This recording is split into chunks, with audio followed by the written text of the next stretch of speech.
శ్రీలంక పర్యటనను టీమిండియా ఘనంగా ముగించలేకపోయింది. తొలి టెస్టులో అద్భుత విజయం సాధించిన భారత జట్టు రెండో టెస్టులో మాత్రం గెలుపును అందుకోలేకపోయింది. తొలి టెస్టు మాదిరే రెండో టెస్టులోనూ భారత జట్టు ఆధిపత్యం ప్రదర్శించింది. తొలి 3 రోజులు టీమిండియాదే హవా. అయితే 4గో రోజు కెప్టెన్ శుభ్మన్ గిల్ చేసిన ఒక చిన్న తప్పు టీమిండియాకు విజయాన్ని దూరం చేసింది. వెస్టిండీస్, ఆఫ్ఘనిస్తాన్ లాంటి జట్లపై టెస్టు విజయాలే తప్ప ఈ మధ్య కాలంలో సుదీర్ఘ ఫార్మాట్లో టీమిండియా సాధించింది ఏం లేదు. ఎన్నడూ లేని విధంగా సొంత గడ్డపై న్యూజిలాండ్, సౌత్ ఆఫ్రికా చేతుల్లో వైట్ వాష్ అయింది. అంతేకాకుండా వరల్డ్ టెస్ట్ ఛాంపియన్షిప్లో వెనుకబడింది. తొలి 2 పర్యాయాలు ఫైనల్ చేరిన భారత్ గంభీర్ కోచ్గా మారిన తర్వాత క్రితంసారి ఫైనల్ చేరలేదు.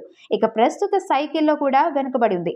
ప్రస్తుతం వరల్డ్ టెస్ట్ ఛాంపియన్షిప్ పాయింట్ల పట్టికలో 5వ స్థానంలో ఉంది. శ్రీలంకపై రెండో టెస్టులో నెగ్గి ఉంటే భారత జట్టు 4గో స్థానానికి చేరుకొని ఉండేది. కానీ డ్రా కారణంగా భారత జట్టు 5వ స్థానంలోనే కొనసాగుతోంది. అయితే ఈ టెస్టులో టీమిండియా గెలవకపోవడానికి గిల్ చేసిన ఒక తప్పే కారణం అంటున్నారు విశ్లేషకులు.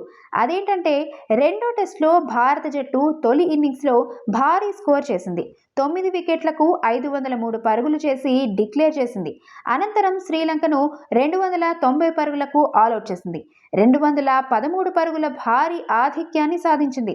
ఇక్కడే భారత జట్టు పెద్ద తప్పు చేసింది. గౌతమ్ గంభీర్ చెప్పడం వల్ల గిల్ ఆ నిర్ణయం తీసుకున్నాడో లేదంటే తన సొంతంగానే తీసుకున్నాడో కానీ శ్రీలంకను ఫాలో ఆన్కు పిలవడం రాంగ్. 4గో రోజు శ్రీలంక తొలి సెషన్లోనే ఆల్అౌట్ అయింది.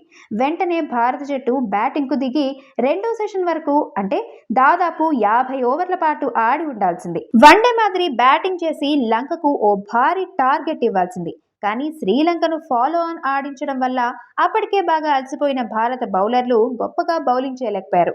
అప్పటికి 6 వికెట్లను వెంటనే తీశారు. అయితే అప్పటికే మొదటి ఇన్నింగ్స్ కలుపుకొని 162 ఓవర్లు వేయడంతో అలసిపోయినట్లు కనిపించారు. భారత స్పిన్ త్రయం మానవ్ సుతార్, జడేజా, సారాంశ్ జైన్ తొలి ఇన్నింగ్స్లో 62.4 ఓవర్లు వేశారు. ఫాలో ఆన్ నిర్ణయం కాకుండా విరామం లేకుండా మరో 116.3 ఓవర్లు బౌలింగ్ చేశారు. తీవ్రంగా అలసట కారణంగా 5వ రోజు భారత స్పిన్నర్లు ఆశించిన స్థాయిలో రాణించలేకపోయారు.